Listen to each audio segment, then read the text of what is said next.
संन्यास के मार्ग की तुलना कर्मयोग के मार्ग के साथ की गई। श्री कृष्ण बताते हैं कि दोनों मार्ग एक ही लक्ष्य की ओर ले जाते हैं और हम इनमें से किसी एक का चयन कर सकते हैं, लेकिन कर्म का त्याग तब तक पूर्ण रूप से नहीं किया जा सकता जब तक मन निरंतर शुद्ध नहीं होता। मन की शुद्धि भक्ति के साथ कर्म करने से प्राप्त होती है। इसलिए कर्मयोग बहुत अधिक लोगों के लिए उपयुक्त विकल्प है। कर्मयोगी अपने सांसारिक दायित्वों का निर्वहन शुद्ध बुद्धि के साथ करते हुए अपने कर्म फलों की आसक्ति का त्याग कर उन्हें भगवान को अर्पित करते हैं। इस प्रकार से वे पाप के उसी प्रकार से क्या प्रभावित करते हैं जिस प्रकार से कमल के फूल का पत्ता जलने जाता है, जल उसे स्पर्श नहीं कर पाता। ज्ञान के आलोक में इस शरीर को नौ द्वारों के आत्मा निवास करती है। इसलिए वे न तो कर्म को कर्म का कर्ता और न ही कर्म का भोक्ता मानते हैं। वे ब्राह्मण, गाय, हाथी और कुत्ते का मांस भक्ति करने वाले जानदार को एक समान दृष्टि से देखते हैं। जैसे सच्चे संत भगवान के दोष रहित गुणों को अपने भीतर विकसित करते हैं और परम सत्य में स्थिर हो जाते हैं। किंतु सांसारिक लोग यह जाने बिना कि इंद्रिय विषयों के संपर्क से मिलने वाला सुख वास्तव में कष्टों के कारण है, अतः वे अज्ञानता के कारण इंद्रिय विषयों से मिलने वाले सुखों को प्राप्त करने का प्रयास करते हैं। लेकिन कर्मयोगी इनसे प्रसन्न नहीं होते, बल्कि इसकी अपेक्षा वे अपने भीतर भगवान के आनंद की अनुभूति करना पसंद करते हैं। आज यह अध्याय संन्यास के मार्ग का वर्णन करता है। कर्म संन्यासी अपने मन, इंद्रियों और बुद्धि को नियंत्रित करने के लिए प्रकार के जो बाह्य सुख के विचारों को परित्यक्त कर इच्छा, भय, क्रोध के मुक्त तब फिर वे भगवान की भक्ति के साथ अपने भक्ति का संपूर्ण और स्थायी शांति प्राप्त करते हैं। श्लोक 1 में कहा गया है, अर्जुन ने कहा, हे श्री कृष्ण, पहले आपने कर्म संन्यास की शिक्षा दी और आपने मुझे भक्ति कर्मयोग का पालन करने का उपदेश दिया। कृपा करो अब मुझे निश्चित रूप से अवगत कराएं कि इन दोनों में से कौन सा मार्ग अधिक लाभदायक है। परम भगवान ने कहा, कर्म संन्यास और कर्मयोग दोनों मार्ग कर्म लक्ष्य की ओर ले जाते हैं, लेकिन कर्मयोग कर्म संन्यास से श्रेष्ठ है। वे कर्मयोगी जो न तो कोई कामना करते हैं और न ही किसी से घृणा करते हैं, उन्हें नित्य सन्यासी माना जाना चाहिए। हे महाबाहु अर्जुन, सभी प्रकार के द्वंद्वों से मुक्त होने के कारण वे माया के बंधनों से सरलता से मुक्ति पा लेते हैं। केवल अज्ञानी ही सांख्य या कर्म संन्यास को कर्मयोग से भिन्न कहते हैं। जो वास्तव में ज्ञानी हैं वे कहते हैं इन दोनों में से किसी भी मार्ग का अनुसरण करने से वे दोनों का फल प्राप्त करते हैं। परमेश्वर श्री कृष्ण कहते हैं, कर्म संन्यास के माध्यम से जो प्राप्त होता है उसे भक्ति में कर्मयोग से भी प्राप्त किया जाता है। इस प्रकार जो कर्म संन्यास कर्मयोग को एक समान देते हैं, वे वास्तव में सभी वस्तुओं के कारण दूषित होते हैं। भक्ति पूर्वक कर्म किए बिना कर्मों का परित्याग करना कठिन है। हे महाबलशाली अर्जुन, क्योंकि जो कर्म कर्मयोग के संलग्न रहते हैं वे शीघ्र परमेश्वर को पा लेते हैं। जो कर्मयोग विशुद्ध बुद्धि युक्त है, अपने मन तथा इंद्रियों को वश में रखते हैं और सभी जीवों की आत्मा में आत्मरूप परमात्मा को इस प्रकार से कर्म करते हैं कि कर्म बंधन में नहीं पड़ते। कर्मयोग में दृढ़ निश्चय रखने वाले न देखते, उनके स्पर्श करते, उनके बोलते हुए, सांस लेते हुए, बोलते हुए, जागते हुए, ग्रहण करते हुए और आंखें खोलते हुए बंद करते हुए फिर यह सोचते हैं, मैं करता हूँ।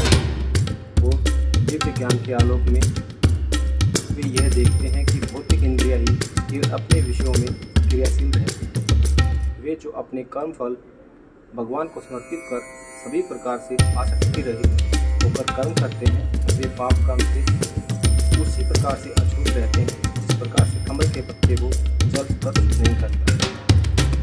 योगी जन आसक्ति को त्याग कर अपने शरीर, इंद्रिय, मन और बुद्धि द्वारा केवल अपने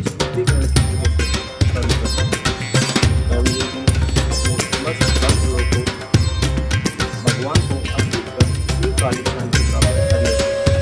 उसके लिए जो कामनाएं होकर निजी बातों से प्रेरित होकर कर्म करते हैं वे बंधनों में पड़ जाते हैं, क्योंकि कर्म में आसक्त होकर कर्म करते हैं। लोग बेगारी से आत्मनियंत्रित और निराश होते हैं। नौ द्वार वाले भौतिक शरीर में भी ये सुखपूर्वक रहते हैं, तो वे स्वयं को कर्ता या किसी कार्य का कारण मानने के विचार से मुक्त हैं। मैं तो कर्तापन का बोझ और मैं तो कर्म की खोज भगवान के प्राप्त मैं भी कर्म का सेवन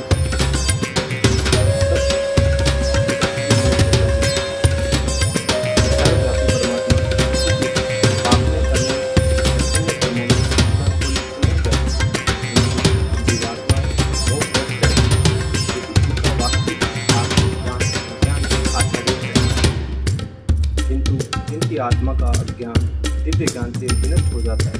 उस ज्ञान से परमात्मा का प्रकाश उसी प्रकाश से प्रकाशित हो जाता है, जैसे दिन में सूर्य के प्रकाश से सभी वस्तुएं प्रकाशित हो जाती हैं।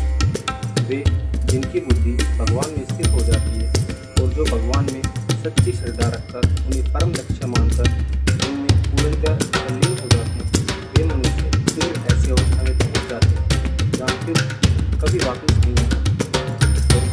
उनके सभी बात ज्ञान के प्रकाश सबसे ज्ञानी महापुरुष एक ब्राह्मण गाय हाथी और चंडाल को अपने दिव्य ज्ञान के द्वारा कल उनका मन कल स्थिर हो जाता है। वे किसी जीवन में भगवान के समान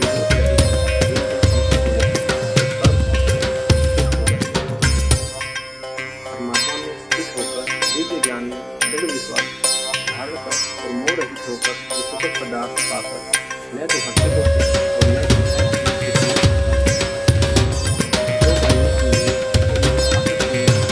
आपके परम आनंद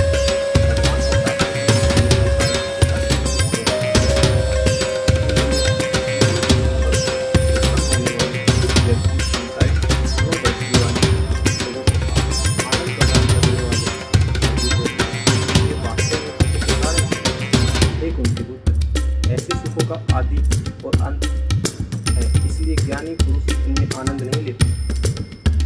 वे मनुष्य ही योगी हैं जो शरीर को त्यागने से पूर्व कामनाओं और क्रोध के वेग को रोकने में समर्थ होते हैं। वे वही संसार में सुखी रहते हैं।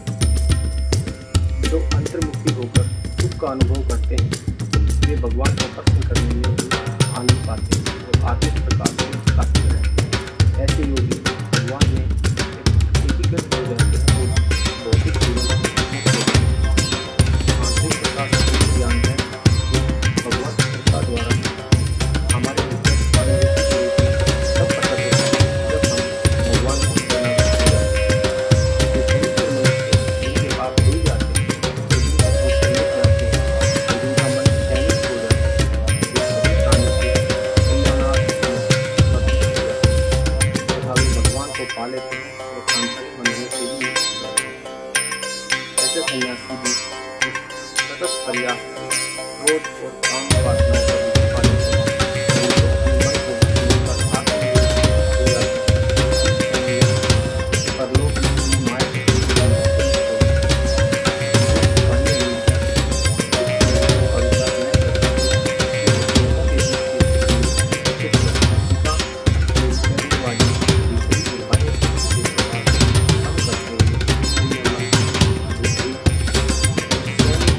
करके जो ज्ञानी कामनाओं और भय से मुक्त हो जाता है वह सदा के लिए मुक्त है।